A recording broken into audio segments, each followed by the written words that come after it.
Believe we are live on YouTube. Oh, great. Um, Thank you everyone for joining us today morning. We have with us scientist and an entrepreneur. He is a co-founder and president at Highwood Emissions Management. He has completed his PhD from University of Calgary, MSc from McGill University.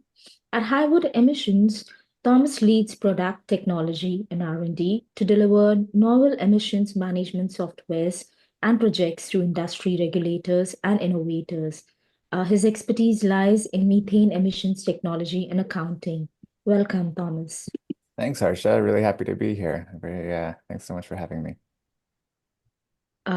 You have been a scientist and an entrepreneur in climate and methane emissions management for a decade now. Tell us a bit about your work and why methane emissions are so important. Yeah, I guess it has been 10 years. It goes by fast.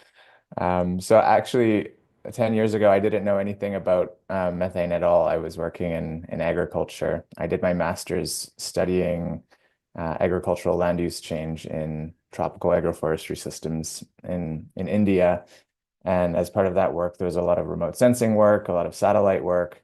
And so afterwards, I caught up with an old professor, and he asked me if I wanted to start working in precision agriculture with drones at the University of Calgary. So I started my PhD there. And then within about a month, all these new regulations about methane started coming out. And we didn't really know much about it at the time, and there was all these questions emerging around how do you measure methane and how do you reduce methane, and there was lots of funding. So my supervisor asked me, "Do you want to switch? Do you want to study methane um, instead of working on drones and agriculture?" And so I like new things, so I said yes. I mean, the reason methane is important is that it's a greenhouse gas. I mean, this is the number one reason. It's been regulated indirectly in the past because it can lead to health impacts through kind of creation of ground level ozone. But the primary reason everyone cares about methane today is because of its global warming potential, and it's contributing to climate change. So approximately 25% of warming is directly the result of methane emissions. Some sectors are higher and others are lower. So if you're working in energy, in oil and gas, especially upstream oil and gas, methane emissions can constitute a significant fraction of total emissions. If you're working in waste, landfills, some areas of agriculture, rice production, livestock, methane emissions are a dominant source. And so because it constitutes 25% of total kind of anthropogenic greenhouse gases, we need to focus on it. The IEA projections for net zero require significant reductions in methane emissions. And in fact, and I work in the energy sector now in oil and gas, but natural gas, which is an important source of energy and a feedstock for industrial products, is primarily methane. It's the composition changes, but between 80 and 95% methane. And so if you have a leak of natural gas, which in many cases is invisible and odorless, you're emitting methane directly to the atmosphere. So I started working on lots of different technology stuff in my PhD, evaluating drone technologies, satellite technologies, aircraft technologies, to try to get better at measuring methane emissions because the new regulations that were coming out were giving oil and gas companies the opportunity to use different types of technologies to scan for leaks. And what we started to realize as a kind of an academic community back then was that, roughly there's an 80-20 rule. Sometimes it's even more extreme, but the vast majority of methane emissions come from a very small number of very large sources. And so there's a need to survey frequently and find those large sources quickly after they happen. And that kind of led to these new regulations that were saying, hey, maybe we should rethink about how we're monitoring rather than going site to site, component by component, relatively infrequently. to look with handheld devices or cameras. Maybe we should scan more frequently. So a lot of the work that I did in my PhD was around modeling, working with regulators, working with industry, working with innovators to prove out these new technologies and get them deployed to monitor for methane emissions. Oh, that's very interesting. Now, after learning all that you did, you started Highwood Emissions Management. How is Highwood working to help control companies, the methane emissions and measure it? Yeah, so I met my co-founder Jessica Shumlich at a methane conference, and she was eager to start a company, and I hadn't even thought about what I was doing after grad school. And so she said, "Hey, let's start a company." And I said, "Sure, why not?" Never even considered doing that. And 2 days after I defended my PhD, we launched Highwood. And so Highwood started as a consultancy, and so were really like, "Hey, we'll just work, we'll bill hours, we'll do whatever work is necessary. We have a lot of expertise." Jessica came from industry; she has a background working with Shell. And I was kind of the academic, so we were a good complement to each other in terms of our experience. And then we started hiring and eventually started building software. But we were very focused on this methane problem because it wasn't getting a lot of attention at the time. And we were really focusing on it not from a monitoring perspective, but from a data analysis and insight perspective. So as a consultancy, we did a lot of work at first around regulatory reporting and carbon offsets and technology modeling and strategic work, and even developing roadmaps to net zero or for emissions reductions, lots of different stuff. And as we continued to work, and we kind of started to develop this expertise or this reputation for being experts in what are known as voluntary initiatives and leveraging technologies to derive company-specific empirical estimates for methane emissions. And so we've been doing a lot more work in that space. There's been kind of a recent emergence and interest in kind of these a large number of standards of certification programs of international reporting frameworks that require companies to use measurement technologies like from drones and aircraft and continuous monitoring in combination with estimates from their engineering equations and approaches. We call them bottom-up approaches because they're basically counting up individual pieces of equipment and trying to calculate how much they anticipate that they'll emit. And so we've been doing a lot of work with oil and gas companies to help them better refine their estimates, better understand what their actual emissions are, because often there's really, really large discrepancies between these kind of generic estimation approaches and company specific approaches. So now that we're building software, this is largely my role today at Highwood is kind of leading our software effort. And that's what our software does. It takes this very complex process of weaving data together in order to derive a more accurate, consistent, and scalable, trustable, and credible, auditable to methane estimate. You can think of it as kind of financial accounting for methane emissions. We take that process and we make it a lot more accessible, a lot more consistent and efficient so that operators can more easily understand their emissions more accurately. Excellent. Thank you so much for answering that. Now, recently, just last week, there has been changes in the political scenario and the global policy landscape around methane emissions. How has it evolved over the past decade, according to you? What should international stakeholders now be watching out for? Yeah, that's a great question. So when I started out in grad school, there were very few methane regulations. Canada, and I think it was an Obama administration back then in the US and Mexico had agreed that we were going to reduce our methane emissions by between 40 and 45% And I think the goal was to have that done by 2015 at the time, or maybe it was 2020. I can't quite remember. And the regulations were relatively simple at the time. I mean, they were based on our best understanding of where methane emissions come from. And so a lot of companies in Canada got to work to start reducing their emissions. And today we're seeing the impacts of that early work and that attention and that effort.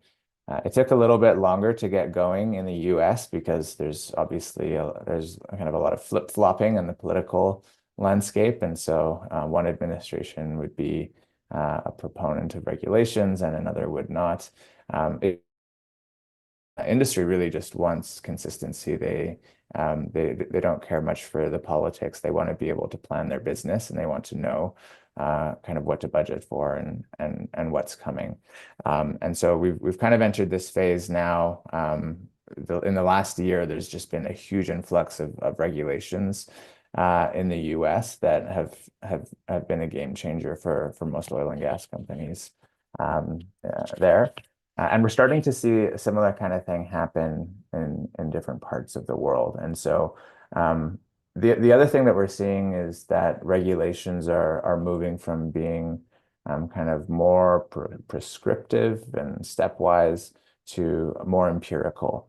And so because there's so many different pieces of equipment or sources of emissions within the oil and gas supply chain, at the beginning, basically the way the regulations work is that they would say for every single piece of equipment, for every single type of device, we're going to regulate it. We're going to put a limit on it, or we're going to say certain types of device are allowed or not allowed. We're going to specify inspection frequencies for those devices. And if you follow all of these steps, all of these rules, then we're going to assume that emissions have gone down. Now, that would work in principle if the system weren't so complex and if we had a really good understanding of where all the emission sources come from. But that understanding has been evolving. And to kind of recognize that most of the new regulations are moving towards being more empirical as well. So rather than just laying forth a series of steps of what thou shalt do in order to reduce emissions, you now have to start incorporating measurements to ensure or to provide a check that it is in fact working and there aren't kind of these very large infrequent sources of methane that are incredibly material that account for a large fraction of your emissions that aren't otherwise accounted for or tracked in the regulatory process. The other thing that we're starting to see with regulations is kind of internationalization of rules and standards. And so one really interesting development in the last year was there's a new European Union methane rule that came out. And like other rules, this rule has regulated what companies must do within Europe.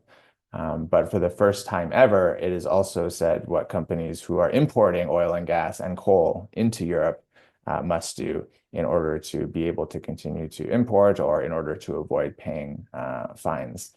And so these import standards are specifically designed for methane. And they're really going to raise the bar internationally on what oil and gas producers are expected to do. And people are paying attention because the EU is one of the world's biggest importers of energy, and international trade of LNG or liquefied natural gas is on the rise. And so this is a really, these types of efforts are a really big opportunity to have an impact on kind of the carbon intensity, the overall carbon intensity of global supply chains of energy. So that's an encouraging development to see, and it's really lit a fire, and it's removed kind of this need for each individual company to kind of be very organized and to have their own regulations. So, for example, if the EU rule didn't exist and the new Trump administration decided for whatever reason to target methane regulations and to either change them or weaken them or target them and eliminate them, that would have a significant impact on how companies in the United States would decide to operate and how much they would invest in controlling their methane emissions because of the EU import rule. It's likely to not matter as much. So because we are developing these international expectations, and it's not even just in the future, it won't even just be the EU, it'll be buyers of natural gas and LNG in general, are going to start to look more closely at their Scope 3 emissions and start to want to understand what is the carbon intensity of the energy that they're sourcing. Great. About it's great to know your insights on politics and the EU regulations right now. I'm sure it's a great opportunity for everyone in the system. Now, is it correct to say that you enable a company to achieve net zero along the journey? If yes, then what is the process? How you mentioned about you help them to develop the roadmap. How do you help them achieve it? Yeah, that's a good question. I would say it's correct in a way to say that. There's a lot that goes into net zero. And so obviously you have methane emissions, which is where we're focused. But most companies, and depending on the companies, have significant emissions from carbon dioxide and other greenhouse gases. And obviously there's a lot of ways that you can achieve net zero, and there's kind of development of carbon markets in order to offset emissions. Obviously, you can achieve reductions in your emissions, and so the number one way today that we're helping companies achieve net zero, and many of our clients have net zero targets and are working with us in order to achieve those targets. They also have near zero methane targets. So many of these energy companies multiple different types of targets. They'll have intensity targets, they'll have absolute emissions reduction targets, they'll have overall GHG targets. They may have specific targets for individual business units and corporate level targets. So there's a lot of different kind of target setting activities going on. We help contribute to the net zero journey. And like I said, there's a lot that goes into getting to net zero. We're one piece of that. Specifically by helping companies develop a much better understanding of where their emissions are coming from, and de-risking and making the process more efficient. And so by weaving together the right data in the right way and getting a more accurate understanding of what your emissions are, you're able to make better decisions about where to allocate resources in order to achieve those emissions reductions. You're able to set more realistic targets that represent your actual emissions profiles, and you're able to better understand and mitigate the risks that may arise as you kind of go down that journey towards achieving net zero. And I can provide kind of a small anecdote for this. It's kind of like trying to drive somewhere without GPS, right? Like you might get there eventually, but it's probably going to take you a lot longer if you don't know where you're going. And if you use GPS, you can get there in a much more efficient manner. And an example that comes to mind is in the old regulatory reporting system in the US. For some companies, roughly 75% of their methane emissions came from these kind of gas-driven pneumatic devices. But this was just on paper. These were based on the calculations that the regulator required to be performed and to be submitted. And they weren't fully comprehensive of all the actual sources of emissions, and they were based on a lot of assumptions.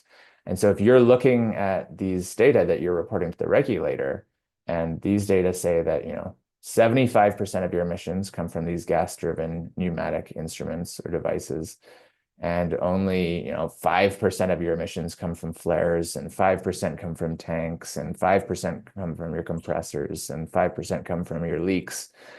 You're obviously going to look at that and say, well, all I have to do is replace all of my pneumatics and I'll achieve a 75% emissions reductions. And that's really easy. In reality, when companies started measuring, in many cases, that 75% turned into 10%, because they found that their pneumatics weren't emitting as much as the regulator believed. And they found that they had other sources of emissions, namely from tanks, liquid storage tanks, and from flares that were much higher than they had anticipated. And so the entire kind of pie chart completely was inverted. And if you're planning to hit net zero or near zero methane emissions, in many cases, our companies are trying to hit near zero methane by 2030. And you develop a robust plan and roadmap based on kind of the replacement of these pneumatic instruments. And then you get to 2030 and realize that what you thought was 75% of the pie was only 10% of the pie, and you have done very little work at all. This is a really big problem. And so we're helping companies understand what that makeup is of their emission sources, not only overall, but by business unit, by site, and help them break that down so that they can really understand where to target their efforts so that they can focus on the right sources first, and so that they can actually prove that they've achieved their emissions reductions when the time comes. Thank you, Thomas, for answering all the questions very patiently. I would like to open it up to the participants right now who are present. If anyone has a question, please put it in the chat box, or you can unmute yourself and ask.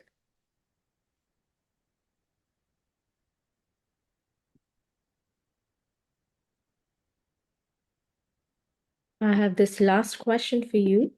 IICSR is a dedicated platform for organizations to integrate ESG and sustainability in their business operations. Which interventions would accelerate sustainable development that you think we could intervene, or you could also join us and share the knowledge? Yeah, I mean, there's kind of two pieces here. If you're an energy company, or a company that a lot of methane, I think the primary intervention is to start getting smarter about what your methane emissions are. From my experience working on this for a long time, everyone thinks they know their methane emissions until they start measuring them and then get surprised. And so right now, the risk or the consequences of that surprise are relatively low. But as we continue to move through the energy transition, the consequences of having a poor understanding of your carbon intensity are going to increase. So if you're in energy, if you're in agriculture, specifically livestock, if you're in kind of waste, start trying to get a better understanding through measurement, through company-specific empirical data, what your true methane emissions are. If you're everyone else, which is probably most of the people listening, I mean, we all consume energy, right? Energy drives our society. Whether we like it or not, we're all using fossil fuels, natural gas, and oil primarily to drive our economies, to live our lives. And individuals and companies are able to have a say, and increasingly able to have a say. Not individuals so much yet, but specifically companies, buyers, large buyers of energy, in which energy they consume. And we're moving into a world where differentiation of products is increasingly possible. And this is what the European Union is doing with their import rule. They're differentiating importers of not clean or not sustainable natural gas, oil, and coal from those who have kind of stepped up, met these requirements, deployed technologies, performed the methane accounting principles that they require, and eventually meet specific thresholds that they set forth. And so in the same way that the EU is kind of stating what they expect, we're seeing a growing arena of buyers of natural gas starting to specify, wanting to have a better understanding of their Scope 3 emissions and through the energy that they consume. And starting to ask for, okay, well, what is the carbon intensity of this natural gas that I'm using to, power my operations or as feedstock for some industrial process? So we're kind of at the beginning of that happening, but there are certification frameworks that are emerging that allow companies to independently verify, audit, and certify the natural gas that they're producing, it to be certified as low methane intensity, so that buyers can make that choice. That's kind of the main thing. And otherwise, just keep asking questions, stay interested. Methane's a hot topic, and it's not going anywhere. So, but yeah, maybe with that, thanks so much, Harsha, for having me on the webinar. Thank you, Thomas, for asking all the questions. And if anyone wants to reach out to you, how can they reach out to you? LinkedIn is best, I think. Yeah. Perfect. Thank you, Thomas. Thank you. Okay.